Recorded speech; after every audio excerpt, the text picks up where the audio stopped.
اس دھرتی کے چاروں کونوں میں ہر اس دوست کے لیے جس کے سننے کے کان ہیں، خداوند کے پاک کلام کا پرفضل اور نجات بخش پیغام لیے مسیح یسوع کا ادنا خادم سرفراز ولیم آپ کی خدمت میں حاضر ہے۔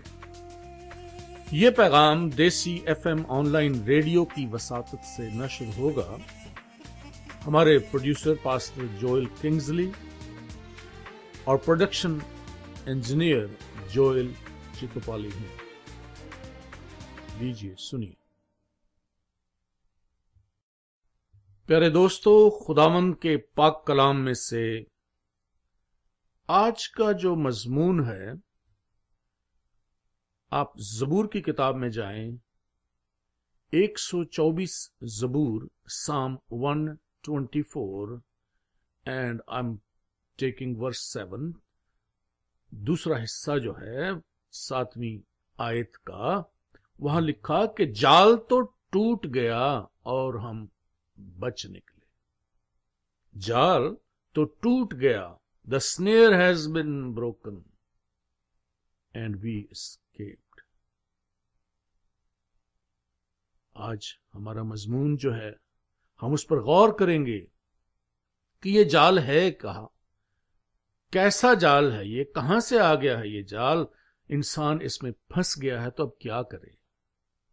یہ جال جس میں بنی نوع انسان شکار ہو چکا ہے، کیونکہ جال تو ایک پھندا ہے، ایک قید ہے جس میں شکار پھنستا ہے۔ اور میرا مضمون آج یہی ہے کہ انسان جو ہے، بنی نوع انسان آدم کی نسل سے، یہ اس جال میں ایک شکاری نے پھانسا ہے اور انسان شکار بن کے رہ گیا۔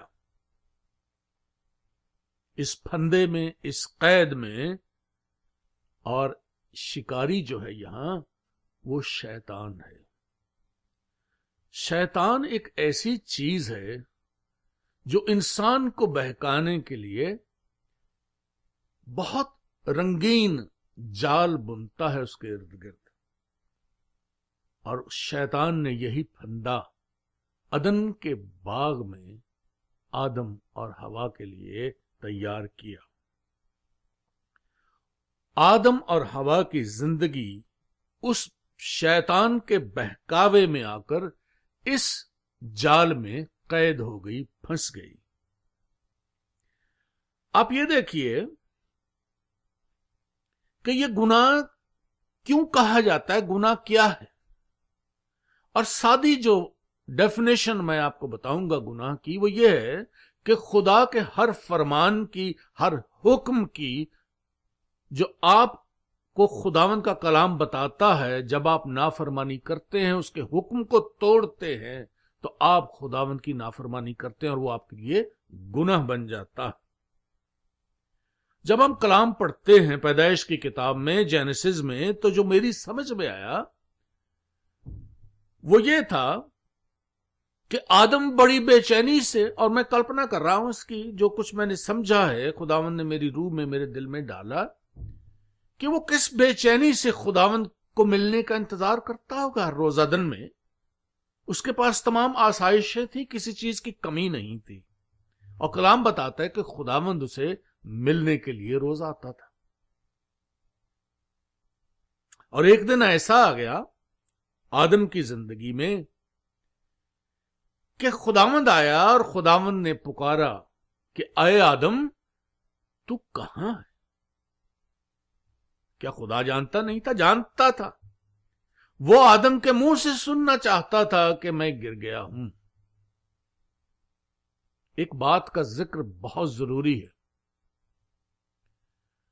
اور یہ سبھی سننے والوں کے لیے ہے، پوری دنیا میں جہاں جہاں یہ آواز پہنچے گی۔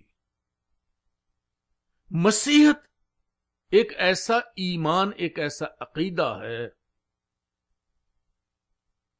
جس میں خداوند پکار رہا ہے مٹی کے انسان کو کہ اے آدم، تو کہاں ہے؟ دنیا کے تمام مذاہب خدا کو ڈھونڈتے ہیں،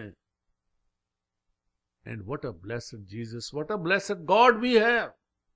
خدا انسان کی تلاش میں یہاں آ جاتا ہے اور انسان کو کہتا ہے کہ اے آدم تو کہاں ہے؟ میں تجھے ڈھونڈنے آیا ہوں، تیری تلاش میں آیا۔ بہرحال عدن میں چلیے، خداوند پکارتا ہے کہ اے آدم تو کہاں ہے؟ اور آدم نے جب خداوند کی آواز سنی تو وہ اس سے چھپتا ہے، وہ اپنے آپ کو پتوں سے ڈھانپتا ہے اور کہتا ہے کہ میں نے تیری آواز سنی اور میں ڈرا۔ کیا کہ میں ڈرا کیونکہ میں ننگا تھا۔ دیکھیے دوستو، اس آیت میں 3 ایسی باتیں ہیں جنہیں سیکھنا ہے ہمیں، جن پر غور کرنا ہے۔ یہ وہی آدم تھا جو بے چینی سے روز اپنے خدا سے ملنے کے لیے بےتاب ہوتا ہوگا، اور آج جب خداوند اس کو پکار رہا ہے، بلا رہا ہے، اس سے ملنے آیا ہے، تو آدم کی زندگی میں 3 ایسی چیزیں پیدا ہو گئیں جو پہلے نہیں تھیں۔ نمبر 1، اس کی زندگی میں ڈر پیدا ہو گیا، وہ ڈر رہا ہے، اب خداوند سے ملتے ہوئے ڈر رہا۔ دوسری چیز نمبر 2، وہ اب ننگا پن محسوس کر رہا ہے، وہ یہ کہہ رہا ہے کہ میں ننگا ہوں۔ اور تیسری بہت ہی امپورٹنٹ چیز ہے، وہ جو خداوند کی حضوری میں اس کے ساتھ خوش ہوتا تھا، اس سے ملتا تھا، he used to sit in the presence of his Lord God، آج وہ خداوند کی حضوری سے، اس کی پریزنس سے چھپ رہا۔ اور یہ وہی آدم ہے جس میں یہ تینوں باتیں نہیں تھیں جب تک وہ بے گناہ تھا۔ گناہ جب اس کی زندگی میں آیا تو اس کی زندگی میں 3 چیزیں گناہ لے کے آ گیا۔ اس کی زندگی میں نے کہا نمبر 1 ڈر پیدا ہو گیا، نمبر 1 وہ ننگا ہو گیا، اور نمبر 3 وہ خدا کی حضوری سے چھپتا ہے۔ اور ڈر کا لفظ پہلی مرتبہ کلام میں یہاں پرانے عہد نامے میں استعمال ہوتا ہے۔ اگر آپ سوچیں تو 5 چیزیں ایسی ہیں جو مجھے پریشان کرتی ہیں کہ دیکھیے، جب تک آدم گرا نہیں تھا وہ نہ تو ننگا تھا، نہ وہ خداوند سے چھپتا تھا، نہ وہ ڈرتا تھا، اور 2 چیزیں ایسی ہیں کہ اس کی زندگی جو تھی وہ فانی نہیں تھی، وہ گناہ سے دور تھا۔ اور 5ویں چیز یہ ہے کہ اس کی زندگی میں خدا کی حضوری تھی۔ کیا مطلب ہے اس کا؟ یعنی he had presence of the Lord in his life۔ اور آج وہ وقت آ گیا کہ آدم جو ہے وہ خداوند سے چھپ رہا ہے، خود کو چھپا رہا ہے اس سے۔ he doesn't want to be in his presence۔ کیا ہوا ہے؟ گناہ آ گیا اس کی زندگی میں۔ آج 3 چیزیں ہمیں سیکھنی ہیں گناہ کے بارے میں۔ 3 ایسے اثرات ہیں گناہ کے۔ Number 1، we cannot hide it، and I'm talking about the sin۔ we cannot hide it۔ Number 2، we cannot hide away from it۔ we cannot hide away from it۔ and number 3 ہے we cannot cure it۔ کیا کہا میں نے؟ 3 چیزیں ہیں۔ ہم گناہ کو چھپا نہیں سکتے، گناہ سے چھپ نہیں سکتے، اور ہم خود گناہ کا کوئی علاج نہیں کر سکتے، ہم اس سے شفا نہیں پا سکتے۔ یہ تینوں چیزیں آپ نے یاد رکھنی ہے۔ we cannot hide it، we cannot hide away from it، and we cannot cure it۔ So let's touch the first one, which is we cannot hide it, and I'm talking about the sin now۔ امثال کی کتاب کے 28ویں باب کی پہلی آیت پڑھیے، Proverbs 28 first آیت verse number 1۔ وہاں کلام لکھتا ہے اردو میں، اگرچہ کوئی شریر کا پیچھا نہ بھی کرے تو وہ بھاگتا ہے۔ بھائی کیوں؟ کیا ہو گیا اسے؟ گناہ چین نہیں لینے دیتا۔ ہم سوچتے ہیں کسی ملک میں ایک میں رہتی ہیں، کسی شہر میں رہتے ہیں کہ بھئی یہاں ہم سے برائی ہوگی، گناہ ہو گیا، ہمارا نام برا، چلو کسی دوسری جگہ چلے جاتے ہیں۔ میرے عزیزوں، میرے دوستوں، وہ گناہ وہاں بھی آ دبوچے گا آپ کو. یہ یاد رکھیے، یہ پرنسپل، یہ خدا کے قانون ہے، اصول ہے، اٹل ہے. میں انہیں بدل نہیں سکتا، آپ انہیں بدل نہیں سکتے. فیض احمد فیض نے کہا تھا کہ مجھ سے پہلے اس گلی تک میرے افسانے گئے. آپ ایک اور حوالہ دیکھ لیجئے، میں مختصر کر رہا ہوں کہ امثال کی ہی کتاب میں 28ویں باب کی 13ویں آیت، پرووربس 28:13، جو اپنے گناہوں کو چھپاتا ہے کامیاب نہیں ہوگا. اور یہ پہلی چیز تھی، یہ پہلا اثر تھا گناہ کا، جس کے بارے میں میں نے بات کی کہ we cannot hide it. Let's see the second one, that is we cannot hide away from it. ہم گناہ سے چھپ نہیں سکتے. جو گناہ کر لیا ہے وہ گناہ آ پکڑے گا. جب انسان کی زندگی میں گناہ آ سماتا ہے، اس سے آپ چھپنا بھی چاہیں تو ہر قدم پر سائے کی طرح آپ کا پیچھا کرتا ہے یہ گناہ. مثال لیں، پیدائشی کی کتاب میں جینیسس سے چلے جائیں، 4 باب کی 10ویں آیت، 4 چیپٹر ورس 10. خداوند خدا پوچھ رہا ہے اس سے، حابل کے لیے. قائن نے حابل کو مار دیا کہ تیرا بھائی کہاں ہے؟ دیکھیے وہ بہانہ بنا رہا، بتائیے مجھے. کہتا مجھے کیا پتا، میں اس کا کوئی رکھوالا ہوں. کیا کہا تھا خداوند نے اسے کہ تیرے بھائی کا خون زمین سے مجھے پکار رہا. وہ بہانہ تو کرتا ہے مگر وہ گناہ چھپا نہیں سکتا، اور نہ اس گناہ سے وہ چھپ سکتا ہے. اب پرووربس 5ویں باب کی 22ویں آیت، مثال 5:22 میں کلام خدا کا یوں کہتا ہے کہ شریر کو اس کی بدکاری پکڑے گی. یعنی اب اگر انسان گناہ سے چھپنا بھی چاہے تو چھپ نہیں سکتا. اور اب تک ہم نے غور کیا، we cannot hide it, we cannot hide away from it. اور جو تیسرا اثر ہے گناہ کا وہ یہ ہے کہ ہم اس کا علاج نہیں کر سکتے. ہم خود we cannot cure it. ہم چاہیں بھی، ہم کوشش بھی کریں تو ہم اپنے گناہوں کا کوئی علاج نہیں کر سکتے. اگر آپ یرمیہ کی کتاب جرمایہ 5:18 چیپٹر 5 ورس 18 پڑھیں تو جرمیا لکھتا ہے، میرا درد کیوں دائمی ہے اور زخم کیوں لا علاج ہے. مطلب کیا ہے اس کا؟ کہ میرا زخم جو ہے گناہ کا، اس کا کوئی علاج نہیں. وہ کہتا ہے کہ یہ صحت پذیر نہیں ہوتا.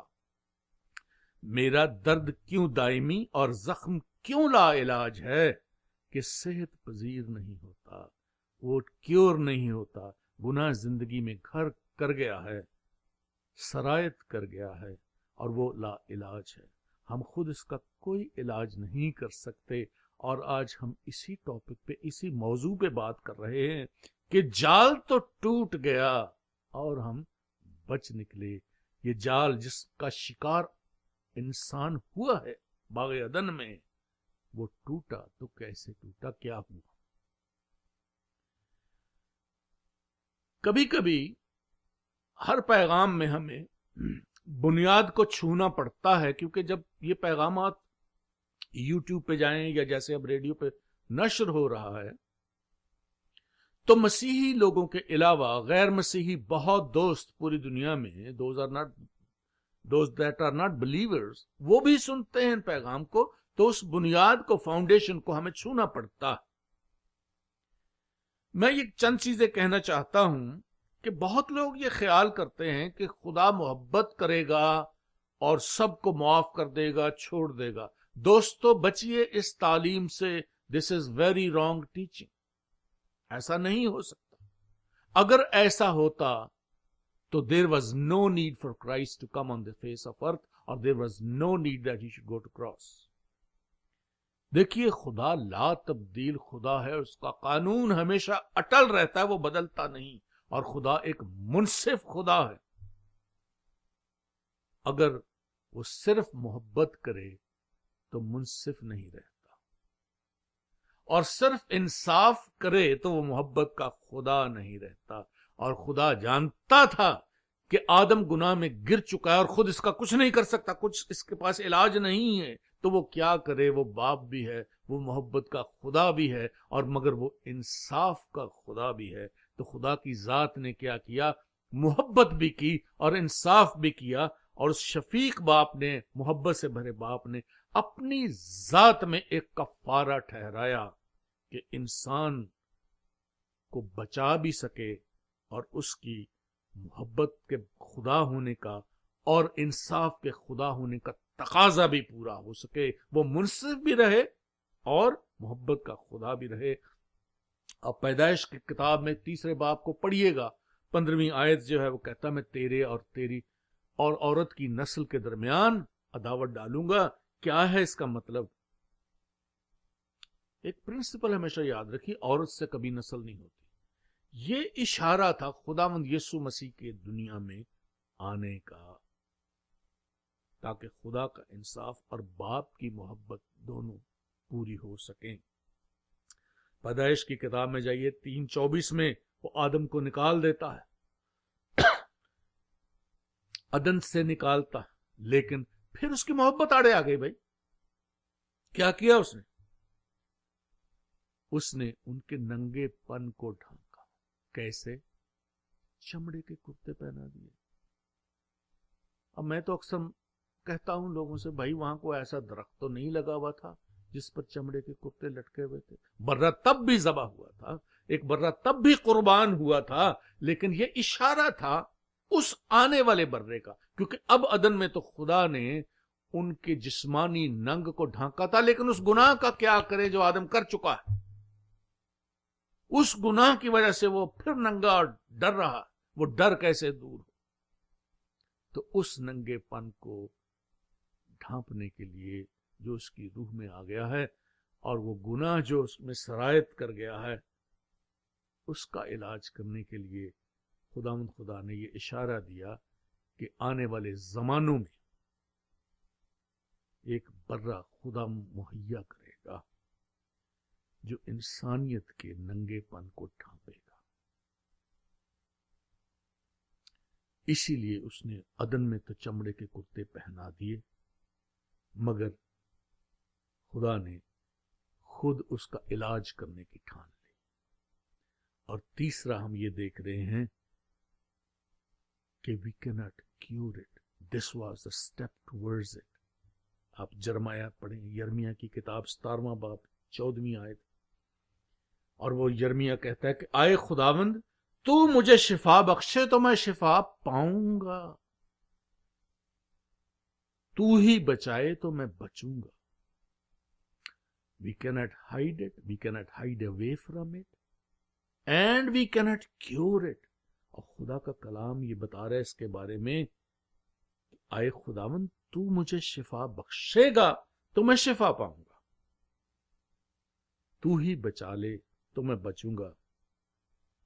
اور خدا باپ کے ازلی ارادے کے مطابق جو اس نے اپنی ذات میں کفارہ ٹھہرایا تھا، خداوند یسوع مسیح میں وہ کفارہ پورا ہوتا ہے. کفارہ جو اردو میں لفظ ہے، اس کا مطلب ہوتا ہے ڈھانپنا. خداوند کی آمد میں سمجھتا ہوں 5 باتیں بڑی ضروری ہیں خداوند کے آنے کے مقصد میں، کہ خداوند ہمارے اس ننگے پن کو ڈھانپنے کے لیے آیا، خداوند ہمیں کھوئی ہوئی زندگی دوبارہ دینے کے لیے آیا. ہمیں عدن سے نکالا گیا تھا تو ہمیں پھر باپ کے پاس، ہمیں واپس اپنے ابدی مکان میں پھر لے جانے کے لیے آیا کہ ہم باپ کی حضوری میں پھر سے چلے جائیں. وہ حضوری جو ہم نے کھو دی تھی، وہ چوتھی بات گناہ کے جال کو توڑنے کے لیے آیا. جس جال میں یہ ہے وہ جال.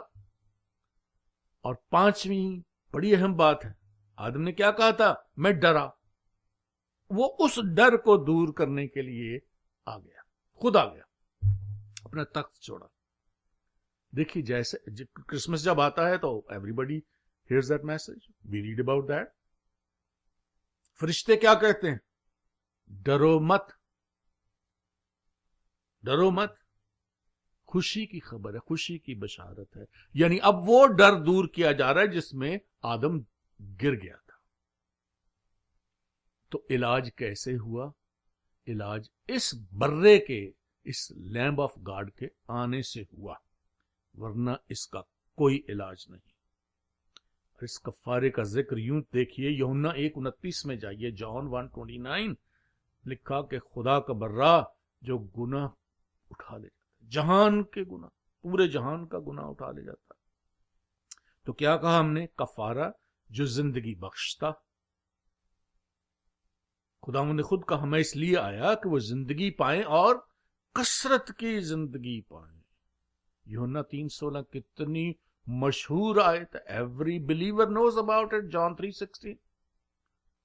کیوں خدا نے دنیا سے ایسی محبت رکھی کہ اس نے اپنا اکلوتا بیٹا بخش دیا، تاکہ جو کوئی اس پر ایمان لائے ہلاک نہ ہو بلکہ ہمیشہ کی زندگی پائے۔ تو کیا ہوا؟ کفارہ جو آزاد کرنے آیا، مسیح خداوند کے روپ میں، وہ کفارہ وہ جال توڑ گیا۔ اس جال میں جس میں آدم پھنس گیا تھا، نسل انسانی، انسان کی نسل پھنس گئی تھی، خداوند کی آمد نے، خداوند جب ہمیں لینے آتا ہے اس سے وہ جال ٹوٹ گیا۔ اس حوالے کو ذہن میں رکھیے، بڑا خاص حوالہ دے رہا ہوں میں، یوحنا جان چیپٹر 8 ورس 36۔ یوحنا 8:36 کہتا ہے، پس اگر بیٹا تمہیں آزاد کرے گا تو تم آزاد ہوگے، یعنی قید سے، جال سے، گناہ کے پھندے سے۔ The snare of sin، وہ جال جو گناہ کا جس میں ہم پھنسے تھے، کہتا ہے بیٹا تمہیں آزاد کرے گا تو آزادی تو مل جائے۔ وہ جال ٹوٹ گیا، وہ غلامی دور کر دی گئی جس میں پھنس کر انسان خدا کی پریزنس سے، خدا کی رفاقت سے محروم ہوا گیا۔ مگر اس جال کو توڑنے کے لیے میرے اور آپ کے خدا نے آسمان کو چھوڑا۔ نہ صرف آسمان کو چھوڑا میرے دوستو، میرے عزیزوں، پیارے مترو، اس نے صلیبی سفر گوارا کیا، صلیبی موت سہی ہے۔ فیصلہ میرا اور آپ کا ہے۔ کیا آپ اپنے آپ کو، اپنے ننگے پن کو، اپنے گناہ کو ڈھانپنا چاہتے ہیں؟ تو کلام میں لکھا ہے کہ خداوند تو کھوئے ہوئوں کو نجات دینے، شفا دینے کے لیے اس دنیا میں آیا ہے۔ دیکھیے دوستو، یوحنا 3:17 میں لکھا ہے، یوحنا 3:17 میں، کہ کیونکہ خدا نے بیٹے کو دنیا میں اس لیے نہیں بھیجا کہ وہ دنیا پر سزا کا حکم کرے، بلکہ اس لیے کہ دنیا اس کے وسیلے سے کیا ہو جی؟ نجات پائے۔ یہ ہے اس جال سے نکلنا، یعنی نجات پانا۔ فیصلہ میرا اور آپ کا ہے۔